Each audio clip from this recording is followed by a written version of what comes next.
मंत्र पाठ। ओम सहनावतु सहनौ भुनक्तु सह वीर्यं करवावहै तेजस्विनावधीतमस्तु मा विद्विषावहै। ओम शांति शांति शांति।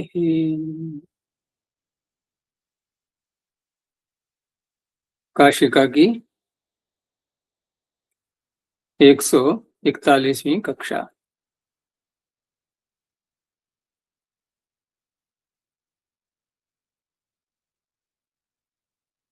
तो चतुर्थ अध्याय के द्वितीय पाद में हम लोग चल रहे थे, उसमें 100 सूत्रों तक हो गया है।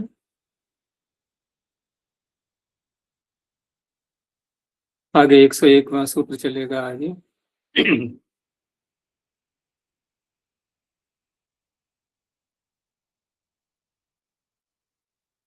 तो सूत्र है, पीछे से कोई प्रश्न तो नहीं है?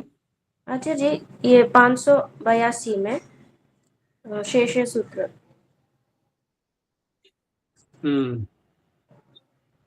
इसमें सर्वेषु जातादिषु घादय यथा स्युः अनन्तरेणैव अर्थादेशेन संबंधित्वेन कृतार्थता मा ज्ञायी।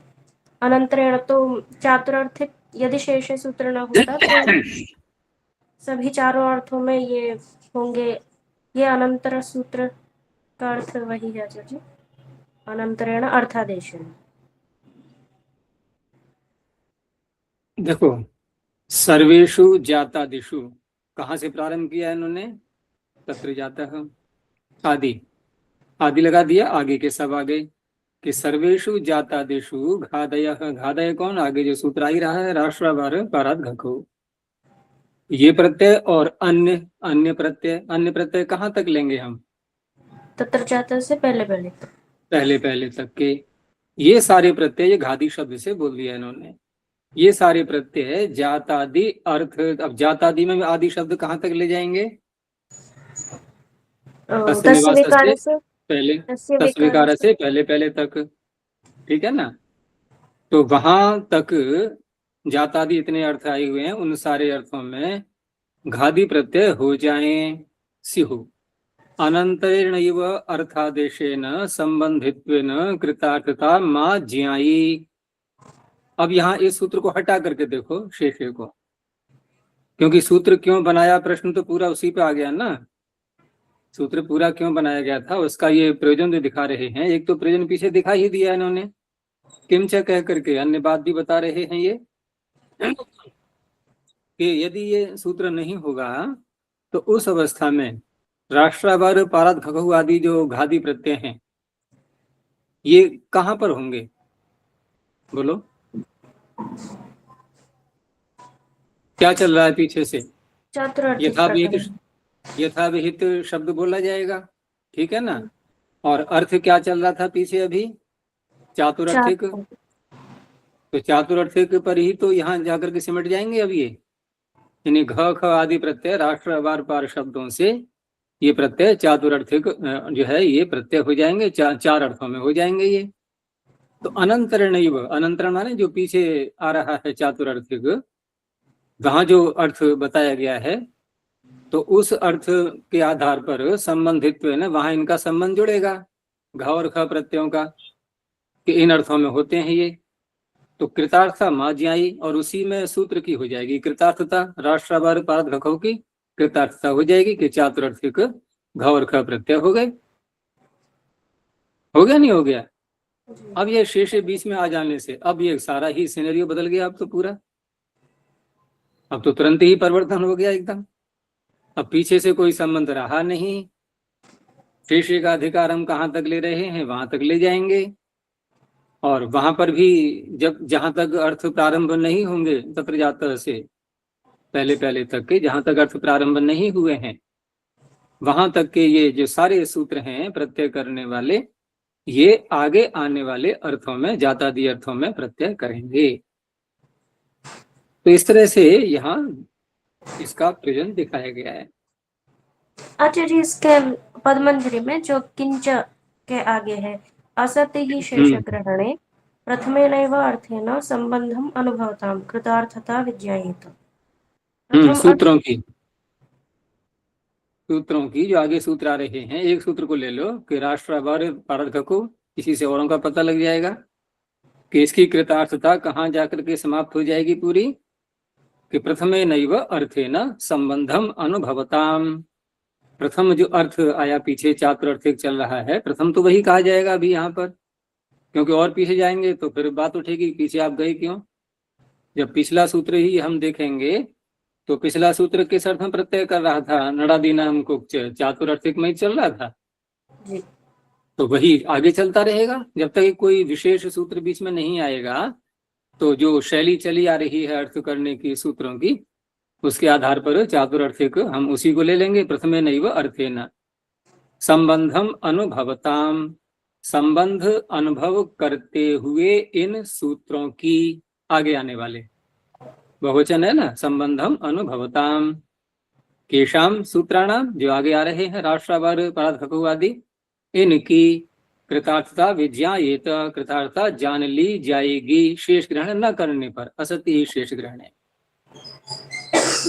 और द्वितीयादिषु तो अर्थेषु प्राग्दिव्यतः इति विशिष्ट। हाँ, द्वितीयादि जो और आगे आने वाले हैं अभी, प्राग्दिव्यतों से पहले पहले तक के सारे अर्थ और भी तो आएंगे। देखो देखो बात यह है, ये हम उलझन क्यों हो क्यों रही है, नड़ादीनाम कुक्च सूत्र से मिलाओ बिल्कुल इसको। हमने क्या किया है कि शेष को ला करके सारे अर्थ समझ लिए हैं, अब उलझन आ रही है हटा करके शेष को समझने में। होता है ना, किसी चीज का अभ्यास हो जाता है, अब कहते हैं जरा इसको हटाओ, कि नहीं हट तो नहीं पाएगा, अभ्यास हो गया है पूरा उसका। तो नड़ादीनाम कुक्च की श्रेणी में ले आओ राष्ट्रावार पाराद खखो को, बिल्कुल उसकी श्रेणी में ले आओ, बिल्कुल वैसा ही सूत्र मानो इसको कि नड़ादियों से कोक आगम होता है और इच्छा प्रत्यय होता है चातुर्थिक, कि राष्ट्र अवार पाठ से घ ख होता है चातुर्थिक, ठीक है ना, चार अर्थों में, बस इस तरह से अर्थ रखना है इसका। अब यहाँ पर क्या होगा कि अन्य जो अर्थ रह गए प्राग्दिव्यतीय, और रह गए कि नहीं रह गए, यह चतुर्थ में ही जाकर के समाप्त हो गया ये प्राग्दिव्यतीय प्रकरण, आगे और भी तो रह गए। तो द्वितीयादिशु, ये एक दूसरा जो राउंड अभी शुरू होने वाला है शेष एक अधिकार में, द्वितीयादिशु अर्थेषु, ठीक है ना, द्वितीयादि अर्थों में जो आगे आने वाले हैं और तत्व जाता से प्रारंभ होंगे जो, कि उनमें प्राग्दिव्यतः इति विशिष्ट अवधि परिच्छिन्नेषु अर्थेषु, जो एक विशिष्ट अवधि मानी गई थी इसकी कि यहाँ तक इसका अधिकार जाएगा दिव्यति से पहले पहले तक, तो उन अर्थों में विधीयमाना अणादय एव स्युः, वहां पर वही अणादि होंगे। कौन से, कौन सी अणादि, यथा विहित यथा विहित यथा विहित, पीछे हम करते चले आए हैं सब सूत्रों के साथ में, वो अणादि तो हो जाएंगे वहां पर, लेकिन इनकी सीमा कहाँ जाके समाप्त हो जाएगी, इनकी सीमा चातुर्थिक में जाके समाप्त हो जाएगी राष्ट्रवार आदि सूत्रों की। क्योंकि यहाँ यथाविहित यदि बोलेंगे भी, चलो मान भी ले हम चातुर्थिक को, हम ये कह सकते हैं कि इन सूत्रों में स्वरित का चिन्ह लगाया गया, यहीं तक के लिए मान लें हम इसको, नड़ादीनाम कुक्चा पर जाकर के समाप्त कर दें। और उस अवस्था में यदि सूत्र का अर्थ करें हम राष्ट्रावार पारद होगा, अब क्या अर्थ होगा इसका, कौन सा लेंगे अर्थ, फिर है ही नहीं कोई अर्थ अभी। यदि हम चातुर्थिक की अनुवृत्ति यहाँ पर समाप्त कर दें नड़ादीनाम कुक्चा, पीछे देखो जहां जहां भी किसी अर्थ की अनुवृत्ति समाप्त की जाती है तो वहां एक हमारे सामने एक कारण होता है कि दूसरा अर्थ आ चुका है, दूसरा अर्थ आ चुका है, तो पीछे वाले को हमने रोक दिया। अब यहाँ राष्ट्रावार सूत्र ने किसी अर्थ को तो बोला नहीं, तो चातुर्थ की तो आएगा, कौन सा आ सकता है, संभव ही नहीं है कोई और, हम उसको नहीं हटा सकते ना। हम ये नहीं कह सकते कि यथा विहित, ऐसे यहाँ शब्द नहीं बोल पाएंगे हम, यथाविहित प्रत्यय की, यथाविहित तो वहां आए थे जहां पर तस्यापत्यम से पहले पहले के जो सूत्र आ गए थे, वो सारे सूत्र तो प्राग्दिव्यतीय सारे अर्थों में कर रहे थे प्रत्यय, ठीक है ना। जैसे स्त्री पुंसाभ्याम को ले लें हम, वो सारे ही अर्थों में कर रहे थे प्रत्यय। राष्ट्रावार तो वैसा भी नहीं कर सकता, क्योंकि इसी की जगह तो यहाँ पर आ चुकी है, इसको तो एक एक अर्थ की अनुवृत्ति पीछे से देखनी होगी। अब यहाँ क्योंकि चार अर्थ इकट्ठे चल पड़े थे तो उनकी अनुवृत्ति आ जाएगी बस, और कोई भी हमारे पास उपाय नहीं है शेष को हटा करके वही अर्थ आना है। और जबकि हमें करना कुछ और ही है, इन चार अर्थों को तो लेना ही नहीं है, बिल्कुल नहीं लेना है इनको। तो यही कह रहे हैं द्वितीयादिषु अर्थेषु, द्वितीयादि जो अर्थ प्रारंभ होंगे वो नहीं हो पाएंगे फिर। और जो अनादि पीछे कह दिए गए वो तो वहां तक पहुंच ही जाएंगे सारे, लेकिन वहां तक भी पहुंचे और पीछे के अर्थों में भी आ गए। वो अनादि तस्यापत्य में भी तो आ गया, जो अन्य पीछे अर्थ कहे वहां भी आ गए। तो इस तरह से आगे फिर जो पंक्ति आ रही है कि अनादया एव स्युः कि शेष शब्दस्तु उपयुक्तात् अन्यतमान जातादीन अर्थान वशीकृत्य, जातादि जो अर्थ आ रहे हैं आगे उनको वश में करके शक्नोति अभिधातुम, वो जो है ये कह सकता है, संभव है, उसमें ये सामर्थ्य है, इन शेष शब्द में ये सामर्थ्य है कि आगे जातादि जो अर्थ हैं वो ले सकता है, उनको कहने की सामर्थ्य उसमें है। तो वहां कह करके सर्वत्र घादयः सिद्ध्यन्ति, उन सारे अर्थों में घादी प्रत्यय हो जाते हैं। अतः साकल्यार्थम अपि विशेष वचनम कर्तव्यम, तो उन साकल्य अर्थों को कहने के लिए ये विशेष वचन, शेष शब्द ये कहना चाहिए। बस ये आचार्य है। जो इसको लक्षण सूत्र के रूप में लिए ना, लक्षणम चाधिकारश्च, यहाँ पे हाँ, तस्य, लक्षण भी माना गया है। हाँ, तो तस्येदम इत्येव चक्षुषादयः सिद्ध्यन्ति, ये कैसे सिद्ध करना चाह रहे हैं तस्येदम से? तस्येदम से कहाँ कर रहे हैं? तस्येदम से इत्येव चक्षुषादयः सिद्ध्यन्ति, पार्षदादयस्तु संस्कृतं भक्षाः इति, तस्मात् लक्षणत्वं न अतीव उपयुज्यते। अच्छा, इसमें पद्मंजलि में? हाँ, हाँ, नहीं, इसमें जैसे काशिकाम पंक्ति इतनी बोली थी इन्होंने वृत्तिकार ने कि लक्षणम च अधिकारश्च, फिर आगे उदाहरण दे दिए इन्होंने। अब उदाहरण जो इन्होंने दिए हैं, जैसे चक्षुषा गृह्यते चाक्षुषम रूपम, तो कौन सा अर्थ लिया इन्होंने? गृह्यते, ग्रहण करना, ये अर्थ लिया। ये कोई सूत्र है ही नहीं इसका, गृहणाति ये कह करके है कोई सूत्र? ये कोई नहीं है। पद्मंजलि का तस्येदम से मैं बता करना रहा चाह हूँ, रहे हैं। मैं बता रहा हूँ अभी। तो काशिकाकार ने तो दे दिया उदाहरण, लेकिन अब प्रश्न तो उठेगा ना कि चक्षुषा गृह्यते, आप यहाँ पर ये कहना चाह रहे हो शेष शब्द को लक्षण मान करके, हम तो नहीं मानते लक्षण, तो क्या आप कैसे सिद्ध करोगे? कि हम आपके ही द्वारा कथित सूत्र से सिद्ध कर देंगे, आपने बनाया है तस्येदम, और हम कह देंगे कि रूप किसका है? चक्षु का है। चक्षुषः इदम रूपम चाक्षुषम रूपम। ये कहना चाह रहे हैं ये कि तत्र तस्येदम इत्येव चाक्षुषादयः सिद्ध्यन्ति। अच्छा, और हम ले लो, श्रावणः शब्द है, ये भी हो गया। दृशदि पिष्टाः दाशदः सक्तवः, यहाँ भी लगा लो भाई, पत्थर पर सत्तू पीसे गए हैं तो वो पत्थर के हो गए। जी, ये दृशदाम, संस्कृतम भक्षा से कर रहे हैं, चलो दार्शदादि। संस्कृतम भक्षा से कर लो, कोई बात नहीं है, वो तो अपनी अपनी बुद्धि है, कहीं भी लगा लो। लेकिन तस्येदम बहुत व्यापक है, तस्येदम बहुत व्यापक है, लेकिन जो खाद्य पदार्थ है उनमें हम लगा भी सकते हैं, कोई बात नहीं है। ऐसे ही उलू खल में भी लगा सकते हैं, क्योंकि यावक अगर खाद्य पदार्थ के रूप में हम ले रहे हैं तो वो भी ले सकते हैं। अश्वैरुह्यते में तो हम संस्कृतम भक्षा नहीं ले पाएंगे, तो वहां तो हमें यही कहना पड़ेगा अश्व का संबंधी रथ, अश्वस्य इदम, ठीक है ना, रथ भी ले लेंगे। तो ऐसे करके ये सब बना लिए जाएंगे, ठीक है ना। तो आपको लक्षण मानने की नहीं है आवश्यकता, कहना ये चाह रहे थे। तो क्या ठीक है, अपने पतंजलिकार ने कर दिया उसका समाधान, लेकिन ये समाधान में कुछ विचार तो इतना सारा करना पड़ा, और सूत्र सरलता से बन गया, उनमें कोई बाधा नहीं है। क्योंकि अन्य उपाय जो किए जाते हैं ये तो मजबूरी के उपाय होते हैं, ये विवशता के। अब यहाँ विवशता क्या है? सूत्र हमारे सामने है, हम लक्षण मान करके बहुत सारे अर्थ ले सकते हैं। तस्येदम आवश्यक नहीं है कि सब जगह लगी जाएगी, बहुत से अर्थ हम ले सकते हैं उसको। तो अंत में जो पंक्ति आती है ना कि तस्मात् लक्षणत्वम न अतीव उपयुज्यते, हम ये माने कि लक्षण आवश्यक ही है, तो इसको ऐसा अनिवार्य मान करके इसको नहीं लेना है। अगर न भी माने हम लक्षण तब भी काम चल जाएगा, ये कहने का चाह रहे हैं ये। और ले लिया है तो और स्पष्ट हो गया है, कोई बात नहीं है।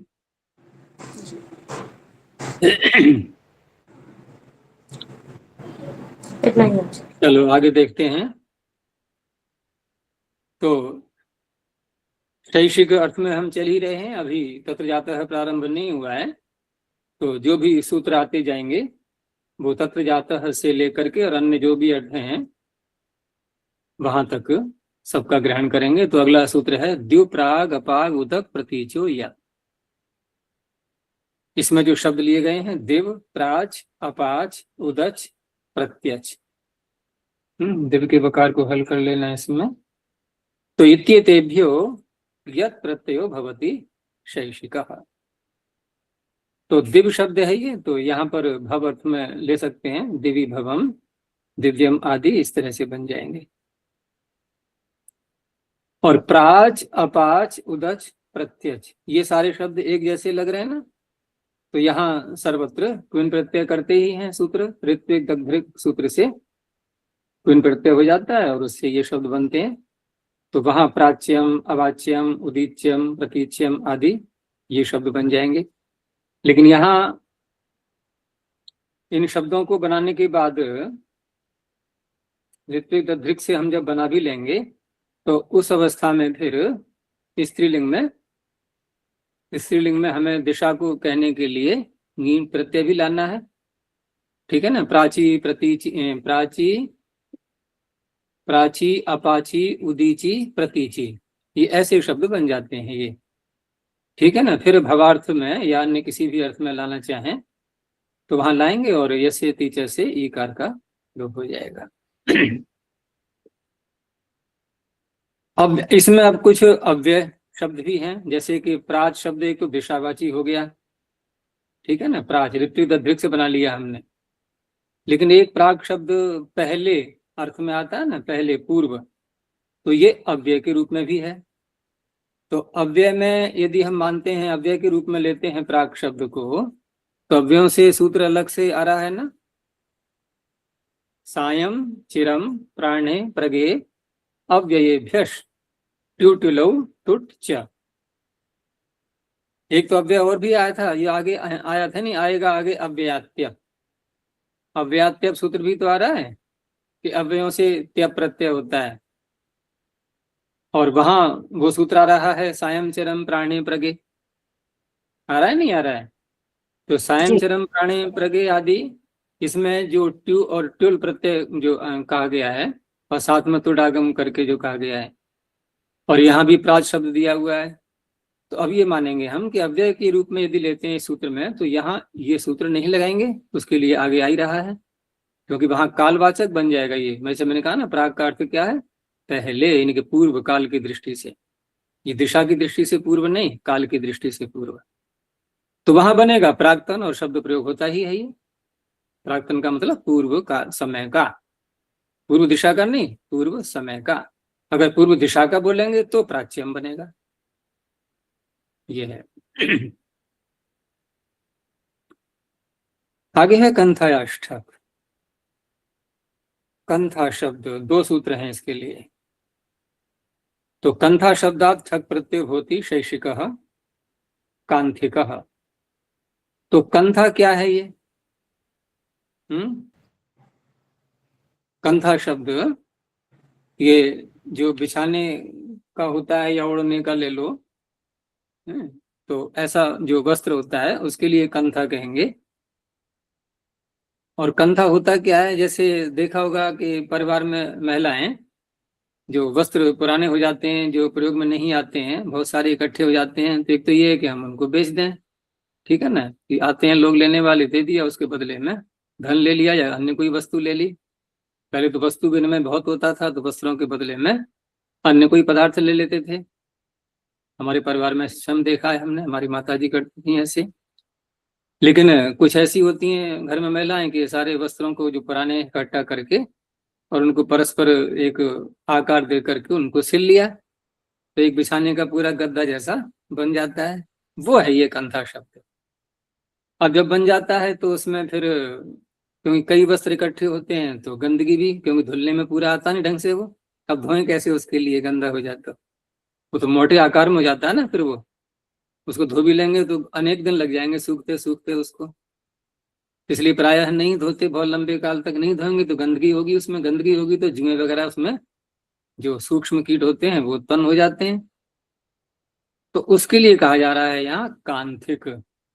कंथायाम भवः कांथिका, कंथा में होने वाला कोई कीट आदि, तो ये बनेगा इसमें। आगे कहा वर्णऊ वुक। अब ये वर्णु का है, ये वर्णऊ, तो ये स्थान का नाम है, देश का। तो वर्णऊ या कंथा तस्या वुक प्रत्यय होती। हम ककार जहां लगा होता है प्राय करके ऐसे ये आगम के रूप में ले लेते हैं। तो ये बुक लग रहा है, ऐसे कोई आगम है, आगम नहीं है, प्रत्यय ही है ये, ठीक है ना। ठकोपवाद है, ठक का अपवाद है ये। तो वर्णुर नाम नदस तत्समीपो देशो वर्णु, वर्णु का बता दिया कहां पर है ये। और तद विषयार्थ वाचिनः कंथा शब्दाद अयम प्रत्यय। पीछे जो कंथा था वो कहीं का भी हो सकता है, यहाँ जो कंथा लिया जाएगा ये वर्णु देश में बना हुआ, तो उससे वो प्रत्यय हो जाएगा। तो तथा ही जातम हिमवत्सु कांथकम, तो उसमें फिर कांथक शब्द बनेगा। और कांथक में भी वही तात्पर्य कि वर्णु देश में उत्पन्न जो कंथा, उसमें होने वाला कोई कीट आदि, वो कांथकम। आगे अव्ययात्य। अब इस सूत्र को देख करके और आगे आने वाला जो सूत्र है सायं चिरम आदि, तो प्रश्न नहीं बन रहा है क्या, अंदर कोई उथल पुथल नहीं हो रही है कि दो दो स्थानों पर अव्यय हो रही है? नहीं, नहीं हो रही है तो आगे बढ़े, हो रही है थोड़ा समाधान कर लेते हैं। तो देखो यहां भी कहा जा रहा है कि अव्यय से त्य प्रत्यय होता है, और अर्थ भी सारे वही हैं, शैक्षिक।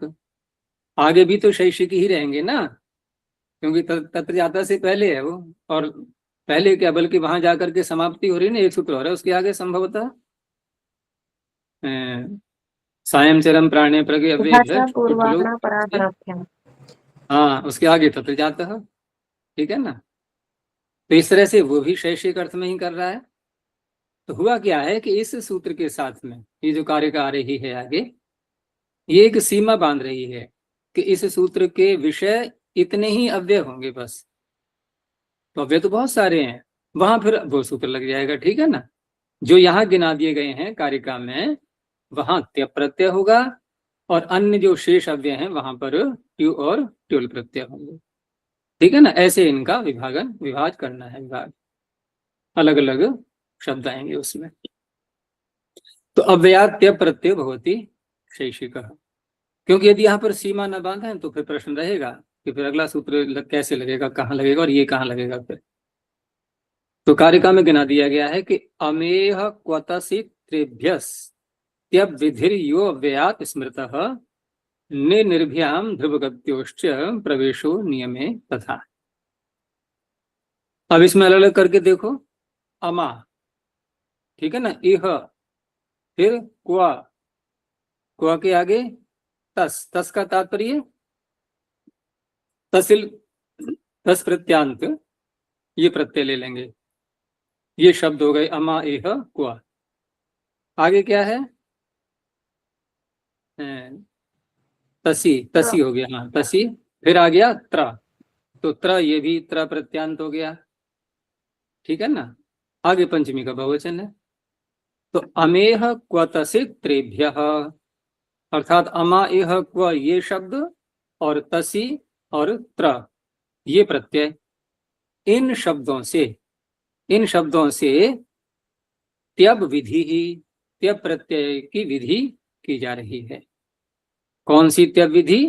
कि यह अव्ययात स्मृतः, ये जो अव्ययात त्यब सूत्र से की जा रही है, ये त्यब विधि बस इन तीन शब्दों से, और दो प्रत्यय ले लिए हैं, ये प्रत्यांतों से ये होगा। अब इसको उदाहरण देख लो, अगली पंक्ति बाद में देखना। तो अमा का क्या बन जाएगा, अमात्य। अमा किसे कहते हैं? समीप, समीप अर्थ में। पहले मंत्री होते थे राजा के समीप, उसे क्या कहते थे? अमात्य, क्योंकि राजा के समीप होता था वो, जो मुख्यमंत्री होता था। तो अमात्य बन जाएगा, इह शब्द से इहत्य। अब ये अव्यय ही तो हैं सारे। ऐसे ही क्वा, तो क्वा से बन जाएगा क्वत्य, और इतः, ये क्व अव्यय कैसे है?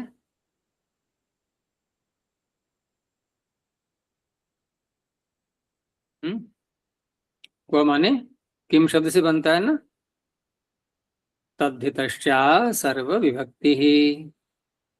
वहां गिनाए गए ना कि कहां से कहां तक ले जाएंगे तद्धित प्रत्यय। तो प्राग्दिशो व्यक्ति वाले भी तो कुछ प्रत्यय आ चुके हैं ना।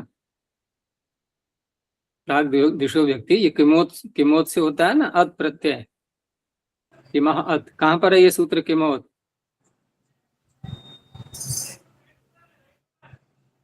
सप्तमाध्याय। किमोत सूत्र कहां पर है? किमोत निकालो।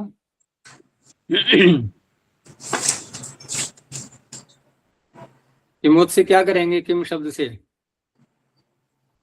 अत प्रत्यय, और क्वाती से क्वा आदेश कर लेंगे बाद में। तो किमोत कहां पर है? पंचमाध्याय तृतीय पाद में। हाँ वहां पर है ना। और वहां जो गिनती की गई है तयतश्चा सर्व व्यक्ति सूत्र में कि कहां से कहां तक के प्रत्यय हैं, तो उस परिगणन में ये सूत्र आ गया अप्रत्यय, इसलिए अव्यय है ये, ठीक है ना। ऐसे एतस तसी प्रत्यय भी आ गया उसी में, प्राग्दिशो व्यक्ति वाले में ही प्रकरण में ये भी आ गया, तत्र भी आ गया, यत्र भी आ गया, ये सारे आ गए, इसलिए अव्यय है ये।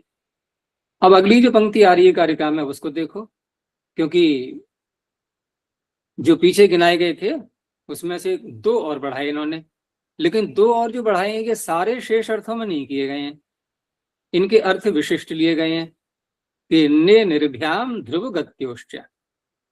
अब इसमें दो प्रकृतियां हैं और दो उनके अर्थ हैं। प्रत्यय भी रहेगा कि नी शब्द से ध्रुव अर्थ में, और कितना हम प्रयोग करते हैं नित्य शब्द का,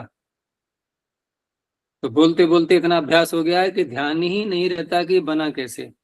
होता है ना, जब वस्तु का बहुत इतना अभ्यास हो जाता है तो बना कैसे, अरे कहाँ ध्यान जाता है। वो बोलते बोलते इतना अभ्यास हो गया है कि संदेह नहीं रहता कि हाँ कोई ऐसा भी कि शब्द ना हो, ऐसी संभावना लगती ही नहीं बिल्कुल भी। तो वहां पर यह भी ध्यान नहीं रहता कि ये बना किससे है। ये बहुत से शब्द ऐसे बोलते हैं हम लोग।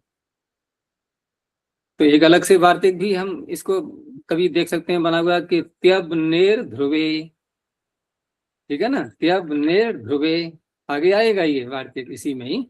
तो उस वार्तिक की सहायता से भी यहाँ समाधान करते हैं, लेकिन कारिका में गिना ही दिया है तो यहाँ भी ले सकते हैं। तो कुछ लोग कहते हैं कि ये कारिका की दूसरी पंक्ति जो है ना ये बाद में जोड़ी गई है, क्योंकि अगर कारिका में ही हो जाती है सम्मिलित पहले से ही तो वार्तिक कार की दृष्टि में भी आनी चाहिए थी। तो त्यब नेर ध्रुवे वार्तिक की थी आवश्यकता? फिर नहीं थी, क्योंकि ये कारिका में आ ही गया। ऐसे ही निस का भी आ रहा है अगला वार्तिक, निसो गते, ये भी शब्द कारिका में आ रहा है। तो ध्रुव अर्थ में तो नी को ले लो, नित्य बन गया।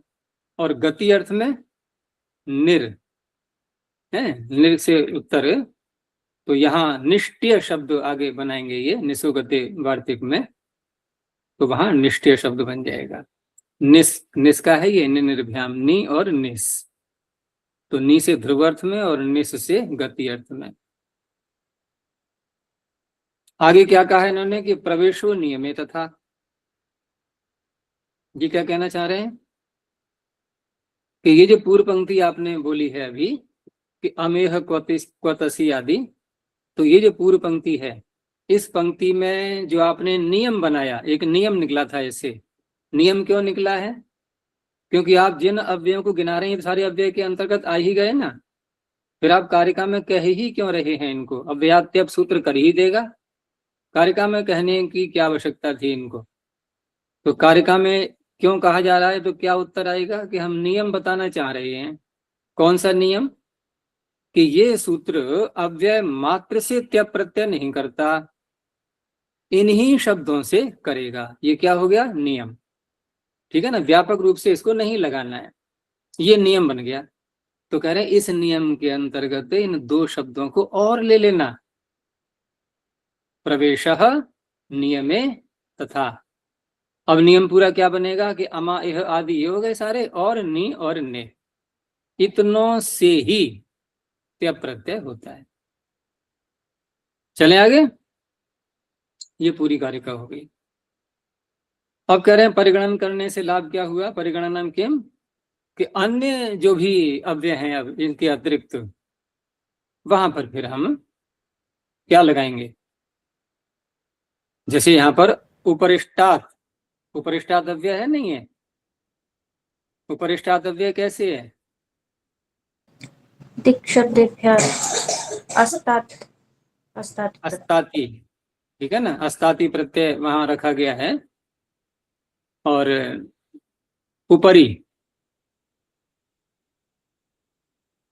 नहीं, ऊपर वो तो निपातन, उपरिष्टात्। निपातन है तो ऊपरी उपरिष्टात, ऊपरी और उपरिष्टात। तो उपरिष्टात से यदि हम प्रत्यय करें भव भवा आदि अर्थों में, तो कैसे बनाएंगे। क्योंकि भ संज्ञा जब होती है तो अव्ययानाम भ मात्रे टी लोपः, तो टी भाग का लोप कर दो, उपरिष्टात का तो क्या रहेगा, आत का तो लोप हो जाएगा ना, आत का लोप हो जाएगा। अण प्रत्यय करेंगे जब तो औपरिष्टः। ऐसे ही पुरस्तात्, तो पुरस्तात् शब्द से क्या बन जाएगा, ये नहीं बढ़ाई हमने पीडीएफ फाइल। तो इसमें कुछ पाठ में भी अंतर है। हाँ नहीं ठीक है। तो उपरिष्टात् से औपरिष्टः और पुरस्तात्, पुरस्तात् अस्तातिच सूत्र है ना, अस्तातिच, अस्तातिच से पुरस्तात् में अस्ताति प्रत्यय करेंगे। ये कौन सा अस्ताति। अब यहाँ इसमें कुछ गलत भी लिखा हुआ है ये, जैसे पद्मंजरी कार को देखो, इन्होंने जो लिखा है परतः शब्द, दिख रहा है, परतः शब्द विभाषा परावराभ्याम इति अतसुच अंतः। तो अतसुच करके परतः बना तो लिया इन्होंने, परतस, परतस बन गया शब्द। तो परतस से क्या बन जाएगा, ये पारस्तः है ना। कुछ भूल तो हुई है समझने में। या तो हम काशिका का पाठ बदलें, परतस से बनाएं फिर, या फिर पद्मंजरीकार की पंक्ति को थोड़ा शुद्ध करना होगा। क्योंकि यहाँ वास्तव में है क्या, ये परस्तात् है, परतस नहीं है। परस्तात् शब्द विभाषा परावराभ्याम, उस सूत्र से अस्तातिच के आगे सूत्र क्या है, अस्तातिच के आगे विभाषा परावराभ्याम, विकल्प करके विभाषावरस्य विभाषावरस्य ये विभाषा परावराभ्याम दक्षिणोत्तराभ्याम अतसुच विभाषा परावराभ्याम। हाँ दक्षिणोत्तराभ्याम अतसुच विभाषा परावराभ्याम, नहीं नहीं, विभाषा परावराभ्याम नहीं, वो जो आगे वाला है जहाँ से पूर्वाधरा वराणामसि पुरदवश्चैषाम अस्तातिच विभाषावरस्य, विभाषावरस्य। हाँ तो विभाषावरस्य वो तो अवर शब्द को लेगा आगे, संख्याया विधार्थे था। आगे तो प्रकरण बदल जाता है। तो यहाँ पर अस्ताति प्रत्यय करने के लिए अस्ताति च के नीचे वाला सूत्र विभाषावरस्य नहीं, नहीं अतसुच, नहीं, वहां से बोलो, दिक् शब्देभ्यः के आगे जो है ना, दक्षिणोत्तराभ्याम अतसुच विभाषा परावराभ्याम। मैं उसी को बोल रहा हूँ, मैं उसी को बोल रहा था, विभाषा परावराभ्याम। तो उससे यहाँ पर अस्ताति प्रत्यय करके बनाएंगे परस्तात्, ठीक है ना। तो ये जो पंक्ति है ना ये पद्मंजरी की, और देखो यही बात वहां भी आ रही है, न्यास में भी, न्यास में तो ठीक है। हाँ नहीं, न्यास में है विभाषा परावराभ्याम इति अतसुच अंतः। हाँ वहां अतसुच ये गड़बड़ हो रही है। ये ठीक है कि अतसुच भी हो जाता है, लेकिन उदाहरण अतसुच का नहीं है ये, क्योंकि परस्तात् से ही बनेगा पारस्तः, पौरस्तः और पारस्तः। पौरस्तः पर तो किसी ने विचार नहीं किया है, न पद्मंजरी में है न ही न्यास में है। पारस्तः में दोनों बोल रहे हैं, लेकिन पारस्तः में जो बोल रहे हैं वहां प्रत्यय दिखा दिया है अतसुच। तो अतसुच प्रत्यय से यदि बनाएंगे भी तो क्या बनेगा, परतस से क्या बनेगा, परतस में टी भाग का लोप करेंगे, हैं पारतः पारतः बनेगा और है पारस्तः। तो या तो हम सकार को हटाएं वहां से काशिका वृत्ति में से, लेकिन जो हमारे पास PDF फाइल है इसमें भी पारस्तः है, देखो, है ना। ये तो संशोधित करके प्रकाशन हुआ है, इसमें भी पारस्तः है। तो इस तरह से भूल जो है ना पद्मंजलि न्यास में ही जाकर के हुई है। इनको कहीं पर पाठ मिला होगा, हो सकता है सकार न हो, उसमें पारतः हो। लेकिन अगर हम समानता की दृष्टि से देखें, जैसे पौरस्तः उससे मिलता जुलता पारस्तः, मिल भी तो रहा है ना उससे। आगे है वृद्धा तुच्छो भवति। अब जो वृद्ध अव्यय है यदि कोई, तो वृद्धाच्छ सूत्र, क्योंकि वहां तो छ प्रत्यय सभी का अपवाद माना जाता है। तो आरात शब्द से, क्योंकि आरात अव्यय होते हुए वृद्धि भी है ये, तो वहां पर छ प्रत्यय हो जाएगा, आरातीय। इस तरह से है ये।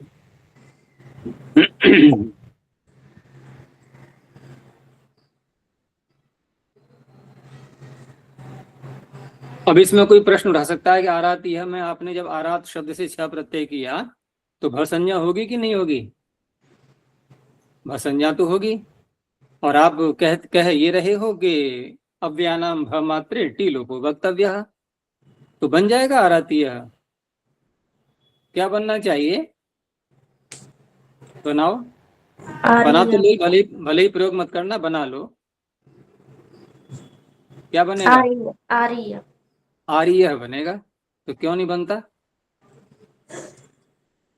तो देखो, अव्यानाम भ मात्रे टी लोपो वक्तव्य, ठीक है, हमने मान लिया कि अवयवों की भ संज्ञा होने मात्र से ही टी भाग का लोप हो जाता है। तो यदि इस नियम को पाणिनि पूर्ण रूप से मान रहे होते तो अन्य वार्तिककार, जैसे कि बहिष शब्द की बात आती है, तो वहां एक वार्तिक मिलता है बहिषष्टि लोपश्च। तो ये क्या बता रहा है वार्तिक? बहिष अव्यय है कि नहीं है? बहिष अव्यय होने पर भी वहां टी भाग के लोप का विधान किया जा रहा है। ये तभी संभव है कि जबकि हम अव्यानाम भ मात्रे टी लोप वक्तव्य को नित्य न माने, तभी संभव है ये। तो इस तरह से उसकी अनित्यता भी पता लग रही है हमें बहिषष्टि लोपश्च वार्तिक के द्वारा। तो इस प्रकार से कहीं कहीं पर टी भाग का लोप नहीं भी होता है, और प्रत्यक्ष हमारे सामने उदाहरण है आरातीय का। आरात का अर्थ समीप और दूर दोनों होता है, लेकिन प्रायः करके इसका प्रयोग दूर में अधिक देखा जाता है। कुछ तो कोशों में केवल दूर अर्थ ही लिखा है इसका, कुछ कोशकार इसको दूर और समीप दोनों अर्थों में लेते हैं। तो इस तरह से अब यहाँ पर इन्होंने वार्तिकों के द्वारा भी ये विधान कर दिया है। जैसे त्यब निर्ध्रुवे देख ही लिया हमने, नियतम ध्रुवम नित्यम, और निसो गते उसका अर्थ भी दिखा दिया है, निर्गतो वर्णाश्रमेभ्यो निष्ट्यश चंडालादि। चंडाल आदियों के लिए निष्ट्य शब्द का प्रयोग होता है, क्योंकि ये न किसी वर्ण के अंतर्गत आते हैं, न ही किसी आश्रम को स्वीकार करते हैं। आविश छंदसी, आविश शब्द को और लिया है कि वेद में, इससे भी त्यप प्रत्यय हो जाएगा। आविश शब्दा छंदसी त्यप प्रत्ययो भवति आविष्टो वर्धते। आगे और बढ़ाए 3 शब्द कि अरण्यार्णो वक्तव्य। अब ये तो कोई अव्यय नहीं है, ठीक है ना, और न ही कोई यहाँ त्यप प्रत्यय का इन्होंने वार्तिकों में कोई प्रसंग दिया है। तो हम ये भी कह सकते हैं कि ये वार्तिक और भी कहीं रखे जा सकते हैं, ठीक है ना। ये कोई सूत्र से संबद्ध नहीं है, अव्यात्यप सूत्र से संबद्ध नहीं है। केवल मात्र संबंध इतना है कि अव्यात्यप सूत्र आ रहा है शैक्षिक अर्थों में, तो शैक्षिक अर्थों में हमें इन वार्तिकों को भी लेना था, तो यहीं रख दिया इन्होंने प्रारंभ में। यह अभी अधिक दूर तो गए नहीं हम शेष के आगे। तो दूराद अरण्य से ऋण हो जाएगा, तो आरण्या सुमनसः, और दूरादेत्य, दूर से एत्य प्रत्यय हो जाएगा, तो दूरेत्य पथिकः, और उत्तराद आहय, तो औत्तराहम आदि को वृद्धि आहय प्रत्यय। और लिए आगे वार्तिक ये अव्यय ऐष मोह्य श्वसोन्य तरस्याम। इसमें 3 शब्द हैं, ऐषमस, यस और श्वस। इत्येतेभ्यो अन्यत्रस्याम त्यप प्रत्यय भवति शैषिक। अब विकल्प से जब ये त्यप प्रत्यय कर रहा है तो जो दूसरा पक्ष बचेगा उसमें कौन सा होगा, तो सायं चरम सूत्र को ही लगाएंगे, ठीक है ना। अच्छा, सायं चरम यहाँ क्यों नहीं लगाइए, ये औपरिष्टः पौरस्तः पारस्तः, नियम है, इत्यप ही होगा। नहीं क्या होगा, क्या नियम, क्या होगा यहाँ हाँ हाँ है? एक बात मैंने बताई नहीं थी अभी, ठीक है ना, लेकिन प्रश्न तो उठना चाहिए था। प्रश्न ये उठना चाहिए कि औपरिष्ट में आप अण क्यों कर रहे हो, ये तो अव्यय है, अव्यय होने से टी और टिल होने चाहिए। तो जो बात नहीं बताई है वो कौन सी है, वैसे तो प्रथमावृत्ति में सारी बातें आ चुकी हैं, यहाँ प्रसंगवश नहीं बताई है अभी दोबारा। देखो, सायं चरम सूत्र मात्र अव्यय से प्रत्यय होते हैं, टी और टिल ये नहीं कह रहा है, पीछे एक और भी अनुवृत्ति आ रही है कालात की, ठीक है ना। कालात को अगर छोड़ देंगे हम तो ये समस्याएं उठेंगी।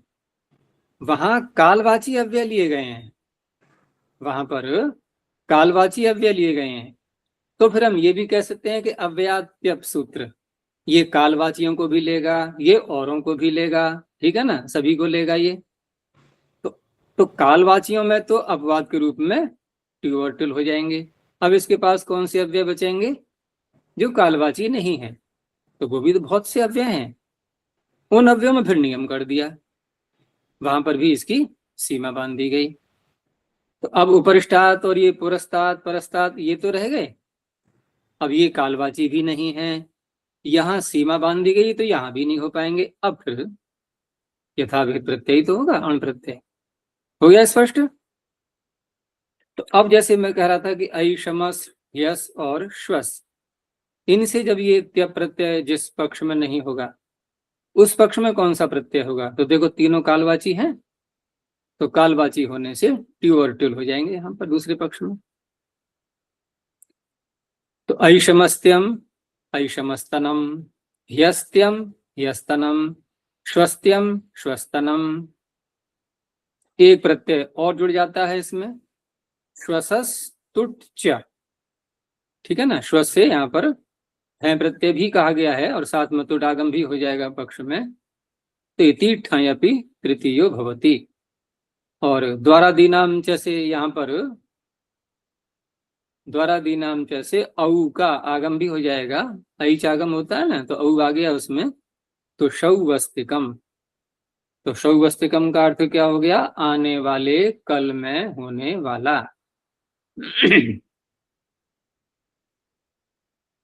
ये अव्यय का पूरा हुआ। आगे तीर रूप्योत्तर पदादेयों, तीरोत्तर पदार्थ रूप्योत्तर पदाच्य, इसमें तीर रूप्य दो शब्द हैं, आगे उत्तर पद दिया हुआ है, उसके साथ में समास कर लेंगे। तो तीरोत्तर पदार्थ रूप्योत्तर पदाच्य प्रातिपद का यथासंख्यम अयं, तो अय इत्येतो प्रत्यय भवतः शैक्षिको। अब ऐसे जो सूत्र हैं ये अण के अपवादी ही कहलाएंगे, ठीक है ना, क्योंकि आगे जो सूत्र आ रहे हैं तत्र जातः से लेकर के आगे वो यथाविहित जब प्रत्यय बोलेंगे तो उस अवस्था में यथाविहित में अगर यहाँ कोई सूत्र नहीं है किसी प्रकृति से प्रत्यय करने वाला, तो यथाविहित से कौन सा गृहीत होगा, अण प्रत्यय। देखो, तत्र जाता का हम जब अर्थ करेंगे तो क्या अर्थ बनेगा उसका, जात अर्थ में किसी भी प्रकृति से यथाविहित प्रत्यय होता है, ठीक है ना।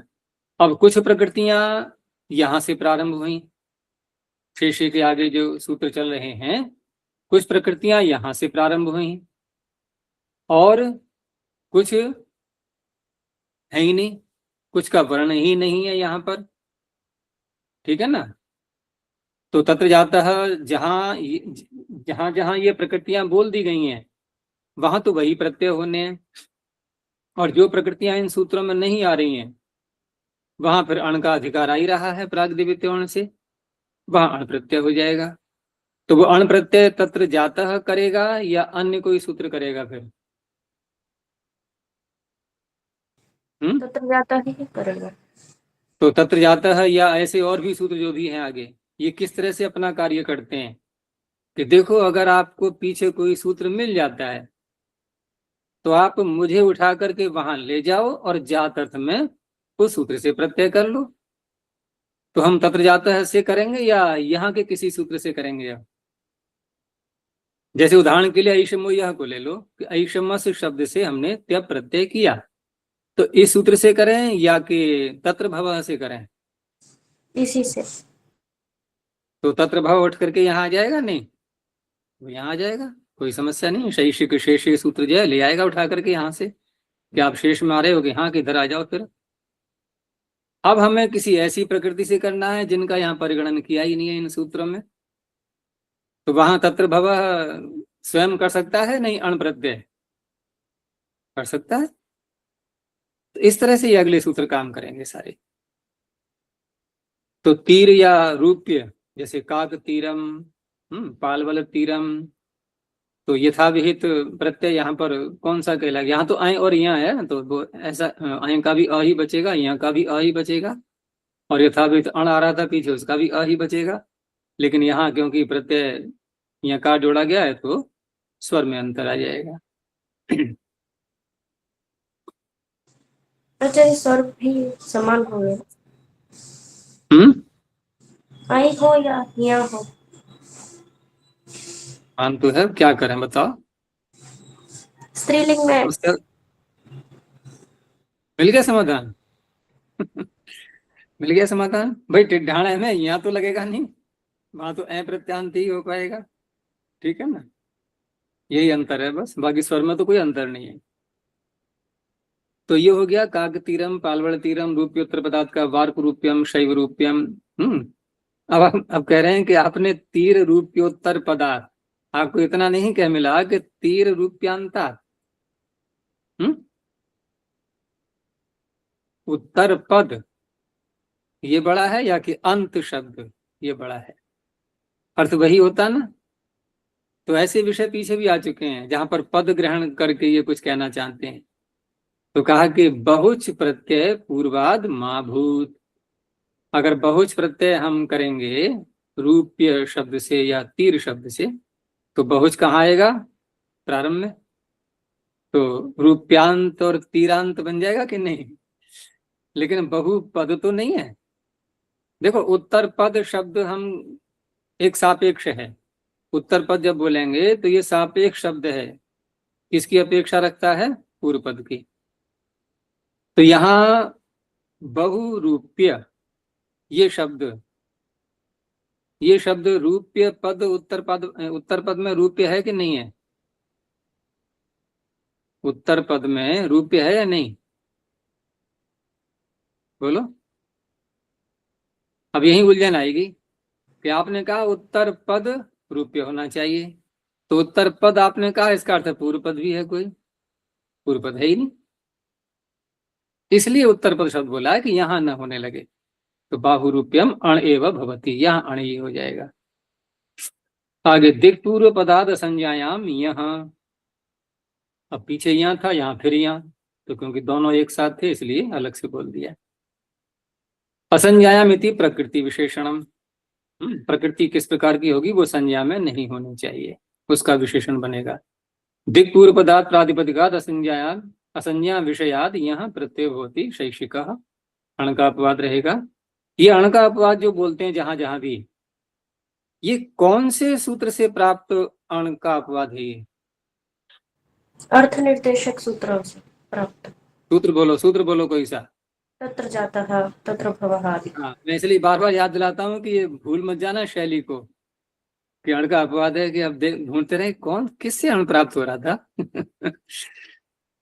तो पौरुषालः, दाक्षिणशालः, आपर्शालः। असंज्ञायमिति किम, तो पूर्वेषु कामशम अपरेषु कामशम, ये संज्ञा रूप में आ चुके हैं, तो यहाँ ये सूत्र नहीं लगेगा। और समास करने के लिए तो दिक् संख्य संज्ञायाम सूत्र है ही, वो संज्ञा में ही समास करता है और संज्ञा के उदाहरण है ये। तो दिक् संख्य संज्ञामिति समासः। रही बात के दोनों पदों को वृद्धि हो रही है, पौर्व में भी हो गई और इसमें शाला शब्द में तो पहले से ही है। तो प्राचाम ग्राम नगराणाम इति उत्तर पद वृद्धि ही, और पद ग्रहणम स्वरूप विधि निरासार्थम। इसमें है ना दिक् पूर्व पदा, तो पद शब्द ग्रहण क्यों किया गया है कि पद शब्द यदि ग्रहण नहीं करेंगे तो दिक् शब्द स्वरूप से ले लिया जाएगा, यानी कि दिश शब्द का ही ग्रहण होगा, फिर दिशावाची का ग्रहण नहीं होगा। तो स्वरूप विधि को हटाने के लिए पद शब्द का प्रयोग कर दिया है। आगे मद्रेभ्यो चलिए, उत्तर पद वृद्धि क्या है? शाला में वृद्धि है, उत्तर पद वृद्धि प्राचाम ग्राम ग्रहणम से टिशु कामशमी। हाँ, पहले मैंने शाल बोल दिया, नहीं वो नहीं, इसका है ये उदाहरण। पूर्वेशु कामशम अपरेशु कामशम, इसकी बात कर रहे हैं ये। ईशु कामशम में वृद्धि कैसे करेंगे हम, नहीं तो गुण हो जाएगा ना, पूर्वेशु कामशम ऐसे बनेगा। फिर अगर उत्तर पद की वृद्धि नहीं करेंगे तो गुण होकर के पूर्वेशु अपरेशु कामशम ऐसे बनेगा। तो प्राचाम ग्राम नगराणाम से उत्तर पद को वृद्धि हो गई है, पूर्व पद को नहीं हुई है। मद्रेभ्य, मद्र शब्द में बहुवचन का प्रयोग किया गया है।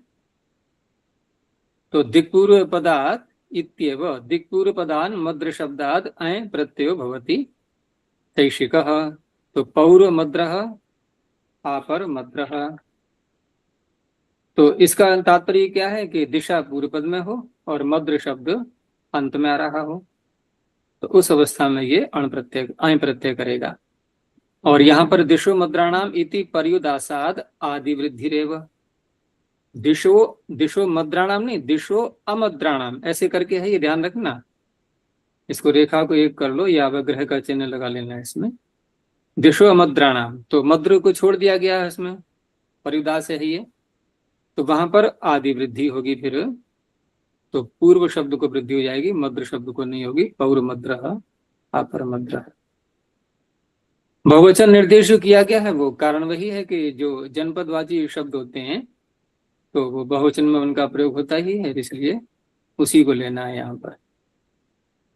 आगे उदीच्य ग्रामाच्य बहुवच्यो अंतो दाता। जो ऊपर से जो दो शब्दों में दिक् शब्द चला था उसको यहाँ हटा दिया गया है, दिग्ग्रहणम निवृत्तम।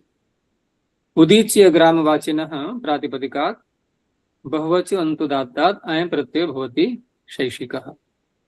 बहुवच शब्द भी उसी का विशेषण है और अंतोदात्त भी उसी का विशेषण है। अणोपवाद, क्योंकि अय प्रत्यय कर रहे हैं तो अण का अपवाद हो गया। तो शिवपुर या मंडवपुर ये शब्द हैं, तो शैवपुरम मांडवपुरम। अब उदीच्य ग्राम का तात्पर्य उत्तर दिशा में होने वाले जो ग्रामवाची शब्द हैं उनको लेंगे। तो शिवस्य पुरम शिवपुरम समास आदि करके अभी अंतोदात्त माना जाएगा ना, तो शिवपुरम में समास करेंगे तो समास से अंतोदात्त हो ही जाएगा षष्ठी समास करके। आगे उदीच्य ग्रामादित्य के, तो मथुरा तो इधर आता है पश्चिमी उत्तर प्रदेश में, ये पश्चिम की ओर है। तो माथुरम बहुवचयति किम, तो ध्वज में या इसमें दो वच आ रहे हैं, ध्वजी और ध्वजम। तो ध्वजी ध्वजम में इसमें स्त्री प्रत्यय भी कर दिया गया है अण प्रत्यांत होने से। अंतोदात्तादित्य किम, तो अंतोदात्त न होने के कारण से, जैसे कि शब्द लिया इन्होंने शार्करी धानम, तो शार्करी धानम में स्वयं बता रहे हैं कि शर्करी धान शब्दे लिट स्वरेण धान शब्द दात्ता है, क्योंकि धा धातु से लिट प्रत्यय करके बनाएंगे तो लिट स्वर होने के कारण से ये अंतोदात्त नहीं हो पाया, तो उससे बनेगा फिर शार्करी धानम। क्योंकि वहां पर गति कारक पदाकृत ये जो सूत्र है ना, बहुत व्यापक सूत्र है ये, कि गति कारक और उपपद से उत्तर कृत यानी कृदंत का स्वर रहता है, और यहाँ का उपपद समास किया ही है शार्करी धानम में। आगे है प्रस्थोत्तर पद पलद्यादि कोपधादण। इसमें प्रस्थोत्तर पद ये अलग हो जाएगा। इसमें सूत्र को शुद्ध कर लेना, प्रस्थोत्तर, ये द और ल को परस्पर बदल लेना। पद नहीं, प्रस्थोत्तर प नहीं है। पलद्यादि नहीं, द और ल को बदलना है केवल। ल इधर ले लो, द कर लो, पलद्यादि को बता दें।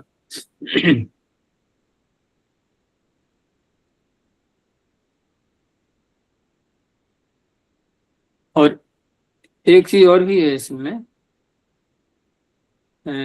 अगर हम इसको इस रूप में, जैसे यहाँ जो पीडीएफ फाइल है ना, इसमें सूत्र है प्रस्थोत्तर पद, इसको तो अलग करना है, प्रस्थोत्तर पद। तो इसमें फिर प बढ़ाना है एक, वही ठीक रहेगा। ल और द को बदलना नहीं है, प को बढ़ाना है।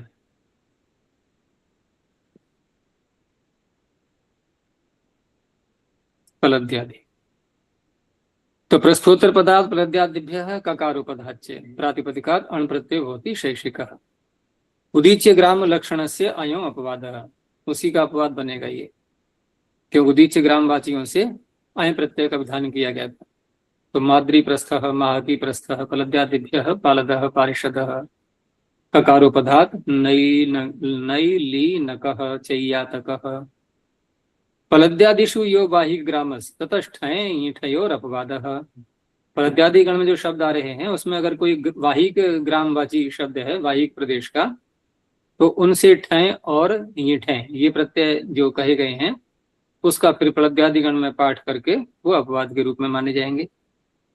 जैसे गोष्ठ शब्द है तो गौष्ठी, ऐसे ही नई तकी, तो नई तकी तो शब्द इसमें पलद्यादि गण में दिया हुआ है, लेकिन गोष्ठ इसमें नहीं दिखाई दिया।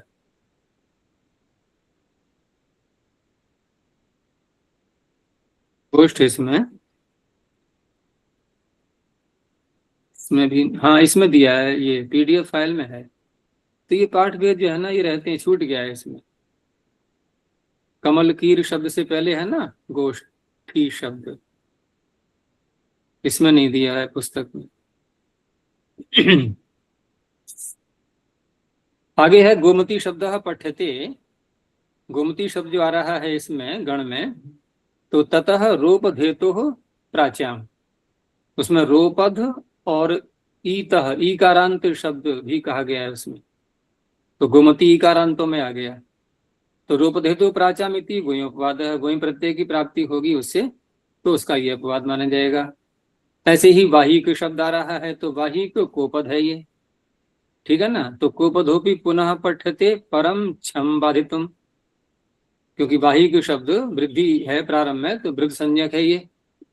तो वृद्ध संज्ञक होने से वृद्धाक्ष से जो छ की प्राप्ति हो रही थी, उस छ को रोकने के लिए उसका पाठ यहाँ किया गया है, कोपद होने पर भी।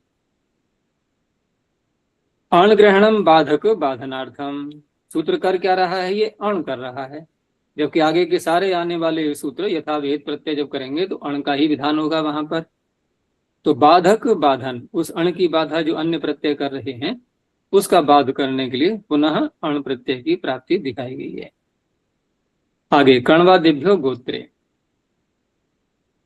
गोत्र शब्द के विषय में कहा प्रारंभ में ही कि यहाँ जो गोत्र शब्द ग्रहण किया गया है, गोत्रम यह न प्रत्ययार्थः न च प्रकृति विशेषणम, गोत्र अर्थ में प्रत्यय नहीं हो रहा है और न ही प्रकृति को जो है प्रकृति का विशेषण बनाया जाएगा गोत्र शब्द को।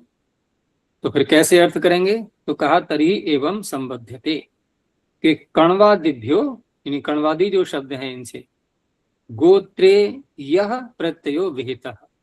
अब ये बात व्याख्या से ही निकल पाएगी, सूत्र में कोई संकेत नहीं दिखाई दे रहा है कि ऐसा अर्थ हो सकता है। तो व्याख्याकार की व्याख्या, ये विशेष व्याख्या करके ही ये पता लग पाएगा।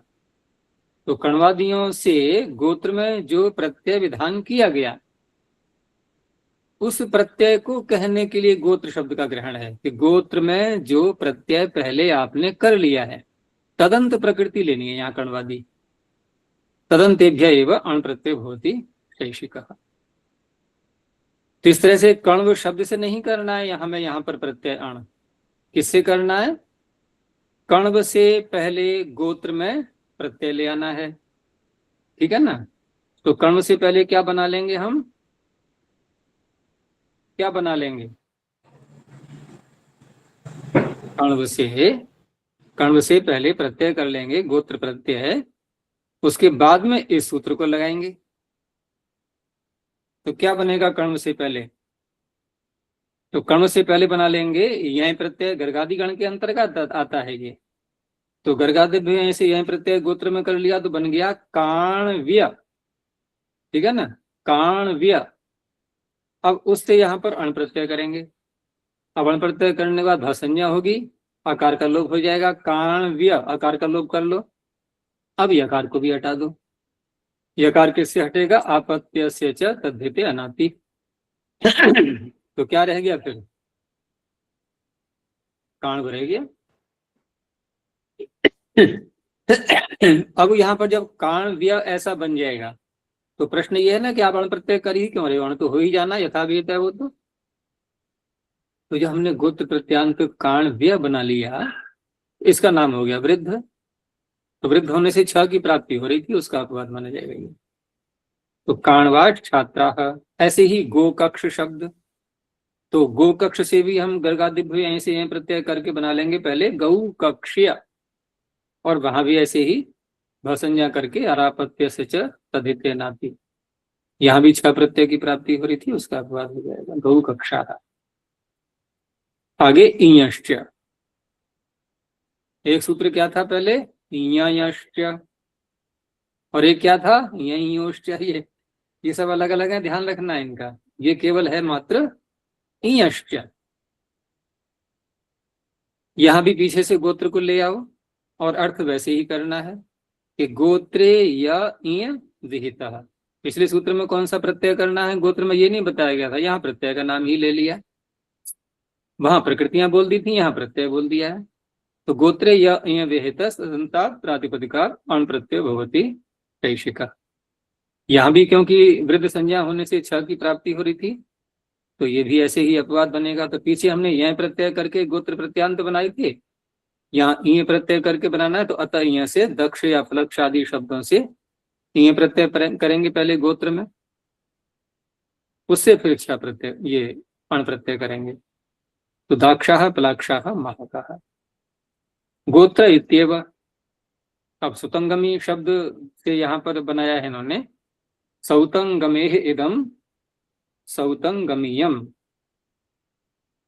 तो यहाँ इन्होंने सुतंगम शब्द से वो जो लंबा सा बड़ा सा सूत्र आया था ना, गोय क्षण कठ आदि सूत्र, तो वहां इय प्रत्यय सुतंगम आदि गण से किया गया था। तो ये गोत्र प्रत्यय ना करके अनंतरा प्रत्यय मान लेंगे उसको। आगे है न द्यचः प्राच्य भट्टेषु। अब ये इसका अपवाद हो गया कि द्यचः प्रातिपदिकाद प्राच्य भरत गोत्राद ईयंताद। पिछला सूत्र तो ईयंत से नित्य ही अण कर रहा था, इसका निषेध कर दिया गया, ईयंताद अण प्रत्ययो न भवति। तो पूर्वेण प्राप्त प्रतिषिध्यते। तो पैंगिया प्रौष्ठिया आदि, अब ये जब सूत्र अण प्रत्यय का निषेध कर देगा तो वृद्धा छ से फिर सर्वत्र छ प्रत्यय हो जाएगा। तो दो अच वाले शब्द हैं सारे ये। और द्वेच इति किम, तो पन्नागार तो बड़ा शब्द है, पन्नागारी, पहले ऐसे नहीं पान्नागारी इतना बना लेंगे पहले। तो पान्नागारी से फिर अण प्रत्यय होकर के पान्नागारा। प्राच्य भरतेषु इति किम, अब प्राच्य भरत यानी कि प्राच्य भरत का तात्पर्य क्या हो जाएगा कि भरत भी हैं और वो प्राच्य भी हैं, वही हैं, यानी कर्मधारय समास करके। तो इस तरह से प्राच्य भरत न होकर के ये शब्द दाक्ष उसमें नहीं आता, तो इस सूत्र से अण का निषेध नहीं होगा, तो दाक्षी शब्द से बन जाएगा दाक्षाः। आगे कहा कि काशिया इति कथम उदाहृतम। आपने उदाहरण में दिया है काशिया, तो मूल शब्द क्या लेंगे हम, काशी, ठीक है ना, ई प्रत्यांत ले रहे हैं ना काशी। तो काशी शब्द से तो ठय और ईठ प्रत्यय उसका विधान किया गया है, काश्यादिभ्य ठय ईठौ, तो वो होना चाहिए क्योंकि वहां तो नाम लेकर के काश्यादि गण में काशी शब्द का प्रयोग किया गया है। और हम ये जो पढ़ रहे हैं पुस्तक, ये काशिका ही तो पढ़ रहे हैं। तो काशिका भी तो शब्द इसी से बनता है, काशा दिवस ठय ठो। तो ठय और ठ प्रत्यय ये तो होने चाहिए, लेकिन आपने तो यहाँ पर उदाहरण दिया है काशिया में छ प्रत्यय करके। तो कहा नई तदस्ति, ऐसा नहीं है जो आप समझ रहे हो। काशादिभ्य ठय ठो में जो ठय ठय प्रत्यय होते हैं जिन शब्दों से, वो देशवाचिन काशी शब्द से तत्र ग्रहणम, वहां देशवाची लिए गए हैं। ठीक है ना। कैसे पता लगता है कि वहां देशवाची लिए गए हैं? कि उस गण में कुछ और भी शब्द ऐसे आ रहे हैं जो देशवाची हैं, तो उनके साहचर्य से काशी शब्द को भी देशवाची के रूप में लेना है। वो कौन सा शब्द दिखाया उन्होंने? चेदी शब्द। तो चेदी शब्द है ना साहचर्या। लेकिन जो गोत्रवाची काशी शब्द है, तो वहां गोत्रातु वृद्धा छ एव होती, उसका उदाहरण है ये काशिया है, ये देशवाचक नहीं है।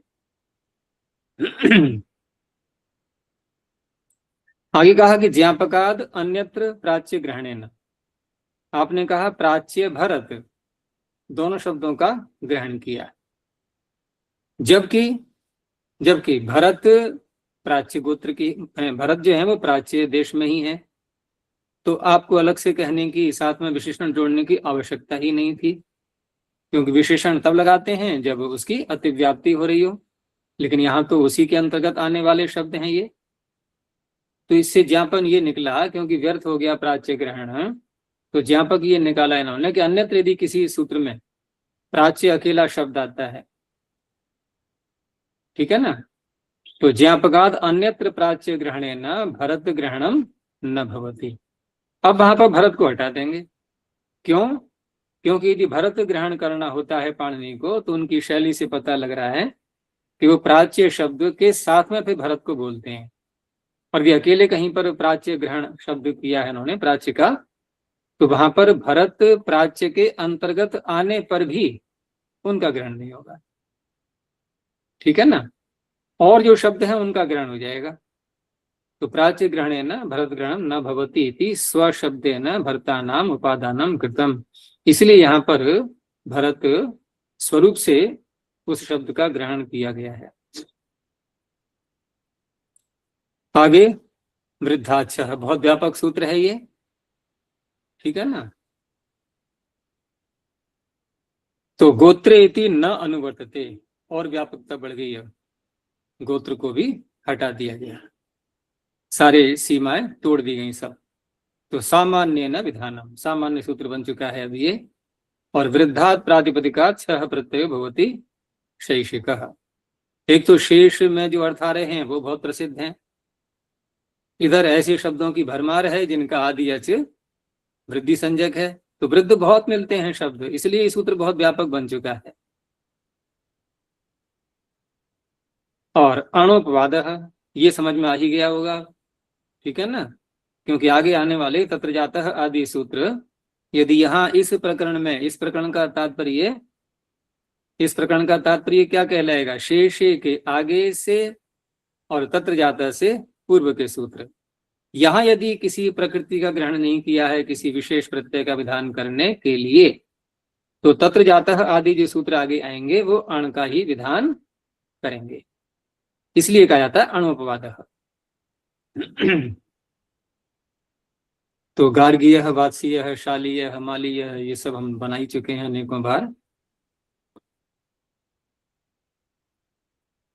आगे कहा कि इसकी बाधा भी कहीं होती है क्या? तो का अव्यय तीर रूप्योत्तर पद उदीच्य ग्रामक ग्राम कोपध विधिस्तु परत्वाद बाधते।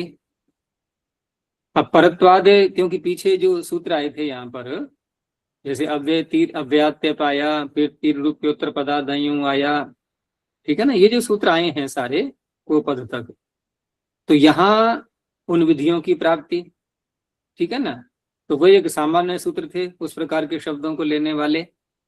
लेकिन उनमें भी यदि कोई वृद्ध शब्द आ रहा है, तो वहां पर इस सूत्र की भी प्राप्ति होगी और उन सूत्रों की भी प्राप्ति होगी। ठीक है ना। जैसे अव्यात्यप की बात ले लो, अव्यय से त्य प्रत्यय किया गया, तो आरात शब्द को ही ले लो, उसी से सारा समझ में आ जाएगा। तो आरात शब्द में अव्ययात्यप की प्राप्ति हो रही है या नहीं? अच्छा, और आरात वृद्ध संज्ञक है तो वृद्धाच्छ की भी प्राप्ति हो रही है। अब क्या करेंगे?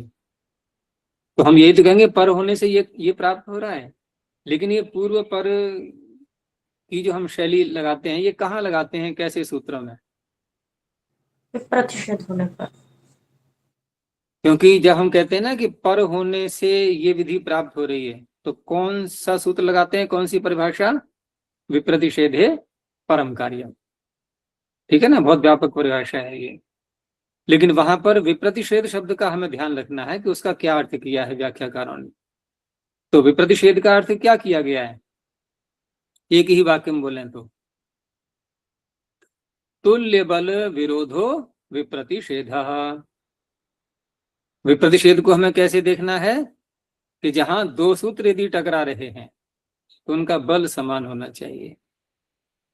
ठीक है ना, जब कुश्ती होती है तो समान बल वाले तो ले जाते हैं।